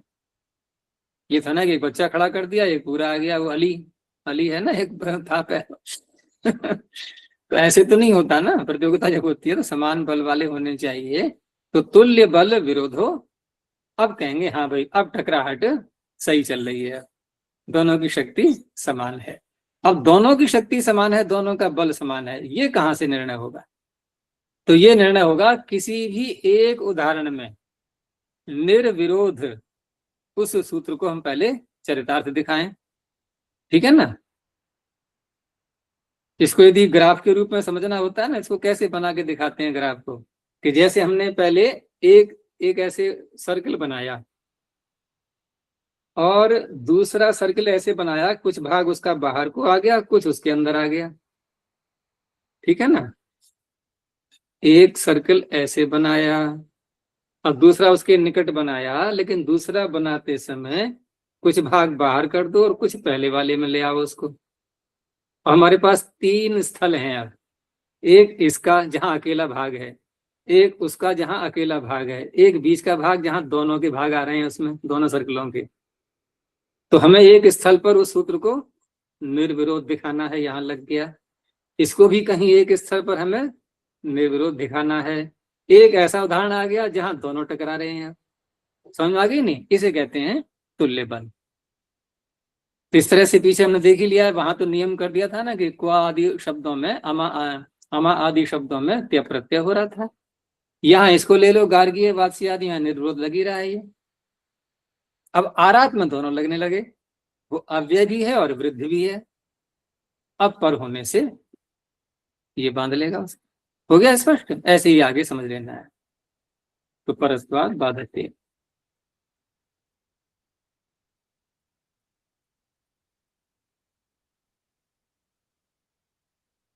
ठीक है, और देखते हैं आगे है भवतश ठक छसो। अब ये क्यों कहना पड़ा? ये भवत शब्द वृद्ध है कि नहीं है? बोलो। है है है वृद्ध है? इसमें कहाँ है आदि अच वृद्धि? त्यदादि नीचे। चलो मान लेते हैं। तो त्यदादि नीच, त्यदादि गण में आने के कारण से ये भी वृद्ध था। तो वृद्ध था तो कौन सा प्रत्यय? छ प्रत्यय प्राप्त था यहाँ पर। तो छ तो अगले शब्द में भी, सूत्र में भी आ रहा है, लेकिन वो छ नहीं है, वास्तव में क्या है? छस है वो। ठीक है ना, तो भवतश ठक छसौ, एक तो प्रत्यय बढ़ गया, दूसरा वो छ से है, छ नहीं है। तो वृद्धाद इत्येव भवत शब्दात वृद्धात ठक छस इत्येतौ प्रत्ययो भवतः शैषिकौ। छस्य अपवादो, छ के अपवाद माने जाएंगे दोनों ये। अब छस में सकार क्यों लगाया है? तो छस में सकार लगाने का पता ही है हमें कि सित प्रत्यय जब होते हैं तो सिति च सूत्र पद संज्ञा कर देता है। लेकिन पद का तो कार्य वहां कुछ भी नहीं दिखाया गया है। लेकिन वहां ये भी तो बताया गया ना कि ये दोनों संज्ञाएं ऐसी हैं कि कभी कभी कोई संज्ञा हमें करनी पड़ती है दूसरी संज्ञा को रोकने के लिए। तो पद संज्ञा ने भ संज्ञा को रोक दिया, भ संज्ञा को रोक दिया, तो उस अवस्था में अब उसका कार्य नहीं होगा। तो भवतस त्यदादित्वाद वृद्धि संज्ञा, तो ठग करेंगे तो इस सुक्तांतात कह भावत कह, छस करेंगे तो ये आदेश हो ही जाएगा, तो भवदीयम। तो यदि यहाँ पर भ संज्ञा हो ही जाती, अगर ये छस में सकार न लगाते तो हो ही जाएगी, ठीक है ना। तो भ संज्ञा होने से क्या होगा, फिर पद संज्ञा नहीं होगी, और पद संज्ञा नहीं होगी तो क्या होगा, बोलो। दकार दकार नहीं होगा। दकार न हो पाएगा फिर, ठीक है ना, हमें दकार करना, नहीं तो भवतीयम बोलेंगे, फिर भवदीयम नहीं बोल सकते। तो ये लाभ हुआ है। अवृद्धातु भवतः शतुः अण एव भवति। अब यहाँ भवतः सूत्र में है भवतः, तो भवतः तो भवत शब्द का बनेगा, पंचमी का एक वचन, ठीक है ना। तो भू धातु से हमने क्षत्रिय प्रत्यय करके बना लिया क्या, भवत, बन गया कि नहीं। अब उस भवत को ले लें क्या, यहाँ पर भूत यदादिगण में नहीं है, उसकी भ संज्ञा नहीं है, तो अवृद्ध धातु भवतः, जो अवृद्ध भवत है क्षत्रिय प्रत्यांत, उससे तो फिर अण ही होना है। तो यहाँ भावतः का अर्थ क्या है, क्या ना, अर्थ से हमारा कोई मतलब नहीं, हमें तो शब्द बनाना था, उसे बना दिया, ठीक है ना। देखो भगवत का अर्थ क्या हुआ, होने वाला कोई पदार्थ। अब उस होने वाले में कुछ और होने वाला, तत्र भवः, या तस्येदम लगा लो, जैसा भी संभव है वो बनेगा भावतः।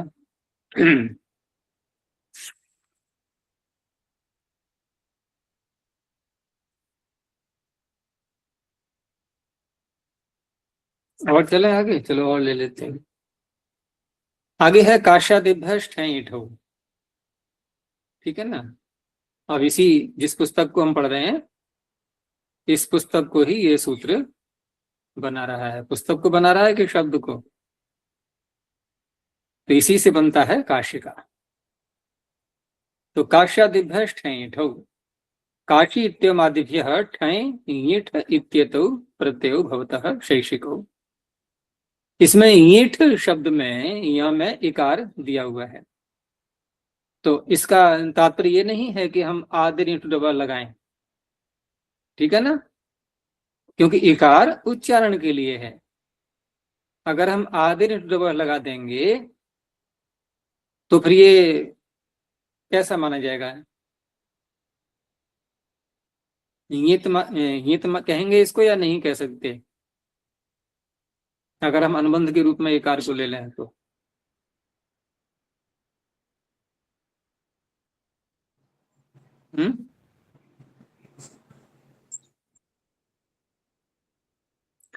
देखो ये की जो, हाँ आदि ईंट डबल लगाते हैं तो ये तो नहीं बोलेंगे फिर उसको, वो ये तो कहा जाएगा, सूत्र ही प्रमाण ये तक हमें पढ़ा है ना पढ़ने में।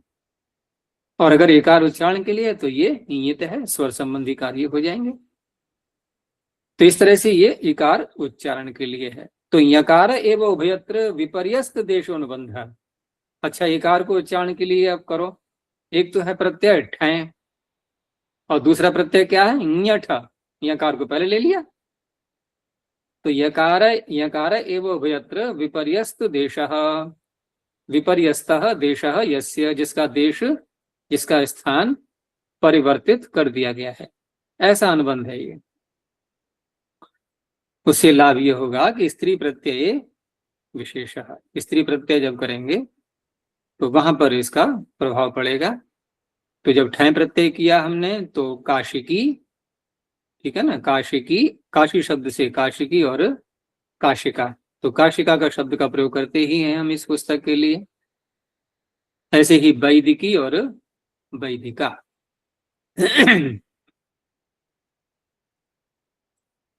तो इस तरह से जब ठय करेंगे तो लग जाएगा टिड्ढाणे सूत्र, और जब ईंठ करेंगे, क्योंकि यकार को प्रश्न ये उठेगा ना कि आपने उसका देश विपर्य क्यों किया, उसका विपर्यस्त देश क्यों बनाया उसको, इसलिए बनाया कि अब यहाँ पर टिड्ढाणे नहीं लग पाएगा, ञठ ऐसे बोलने से वहां टाप हो जाएगा।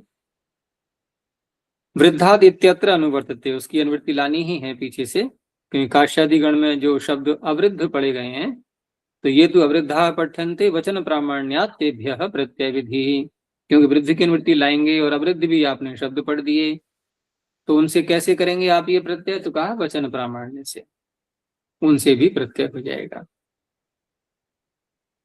आगे कहा कि देवदत्त शब्द पठ्यते, इसमें काशी आदि गण में देवदत्त शब्द पड़ा हुआ है। तस्य एंग प्राचाम देशे इति वृद्ध संज्ञा, देश अर्थ का ले करके एंग प्राचाम, क्योंकि प्रारंभ में एंग आ गया, इसमें एंग प्राचाम देशे में उसकी निवृत्ति आ रही है, ध्यान रखना। किसकी? यस्य अचाम आदि ही, जिसका आदि अच एंग है, ऐसे अर्थ करते हैं उसका। तो दैव दत्तिक ये बन जाएगा। और वाहिक ग्राम के अंतर्गत जो आ रहा है, तो वाहिक ग्राम से तो नास्ति वृद्ध संज्ञा, उस देवदत्त की वृद्ध संज्ञा फिर होगी नहीं एंग प्राचाम देश से, तो वहां बनेगा फिर दैवदत्त, वह अण हो जाएगा। तो कहा है कथम भाष्य उदाहरितम, यहाँ कैसे करेंगे आपके भाष्य? जब शब्द बोलते हैं ना ये, तो इसका तात्पर्य होता है महाभाष्य। तो वहां कहा गया है कि वा नाम धेयस्य वृद्ध संज्ञा विदितव्या, अगर किसी का नाम है तो वहां पर वृद्ध संज्ञा विकल्प से की जाती है। जैसे कि देवदत्त नाम होता ही है, तो देवदत्ती या दैवदत्ता छ भी हो गया और अण प्रत्यय भी हो गया। तो यावता वृद्ध संज्ञा पक्षे, जब वृद्ध संज्ञा पक्ष रखा जाएगा नामधेय शब्दों का, तो काश्यादित्वाद ठय ठाभ्याम भवितव्यम, उस अवस्था में क्योंकि वृद्ध नाम हो चुका है और वृद्धात् की निवृत्ति आप ला ही रहे हो काश्यादिभ्य ठय ठों में, तो वहां तो फिर ठय और ईंठ प्रत्यय होने चाहिए, ठीक है ना। तो जब ठय और ईंठ करेंगे जिस पक्ष में, तो वहां पर देवदत्तिया कैसे बन जाएगा? ठीक है ना।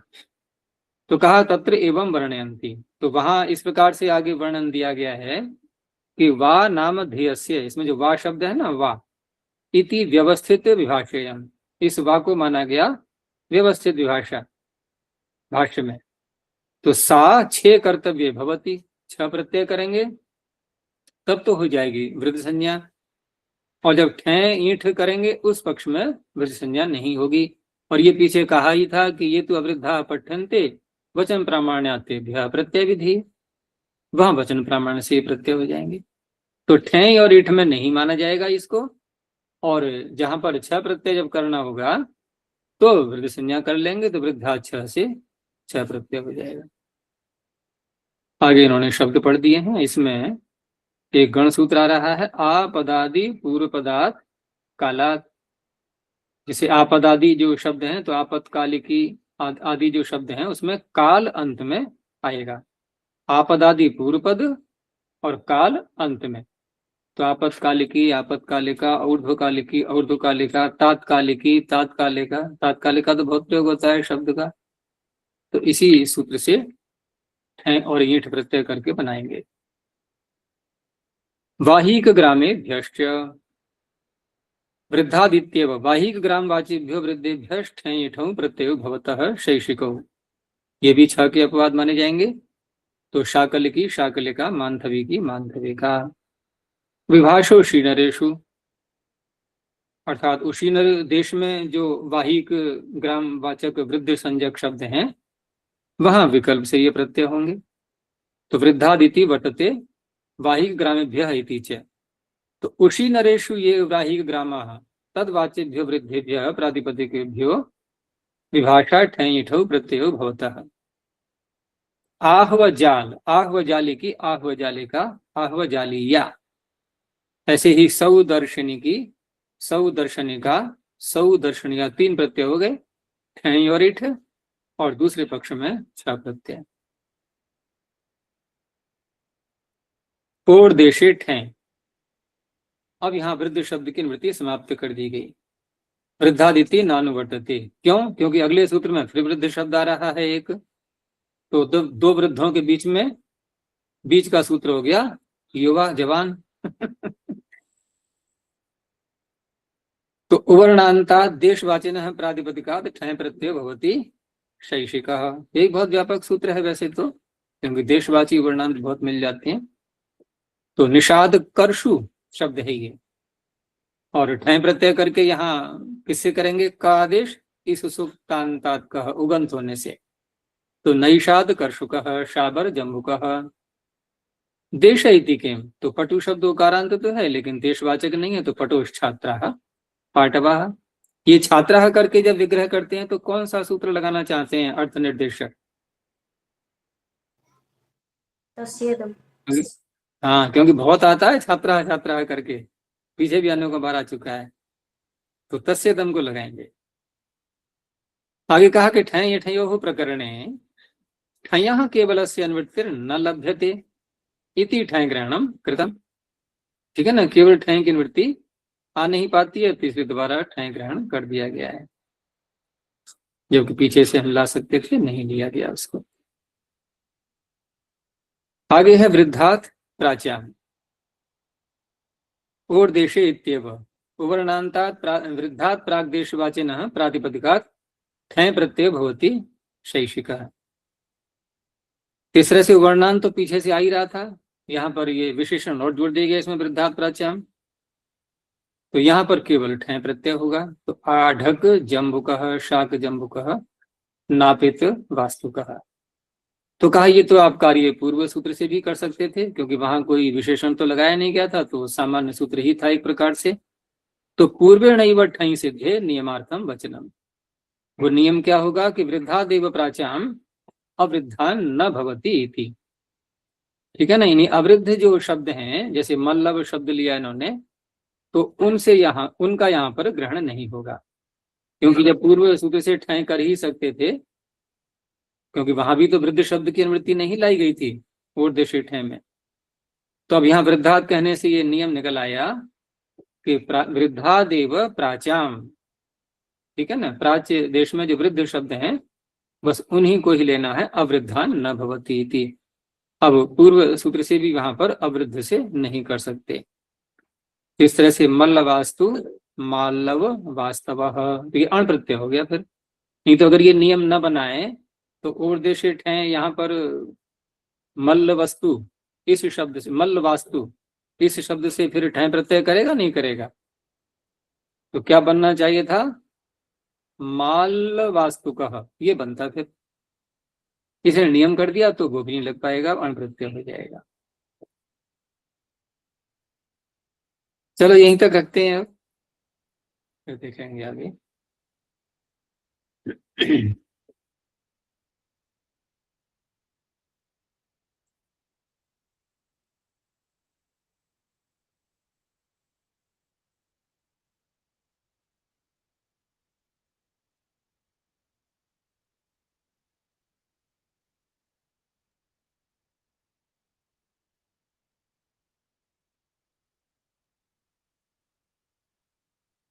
प्रणव ध्वनि ओ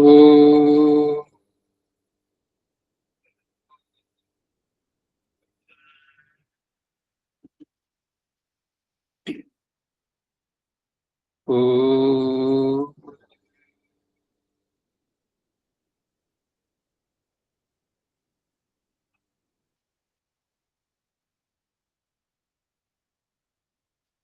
ओ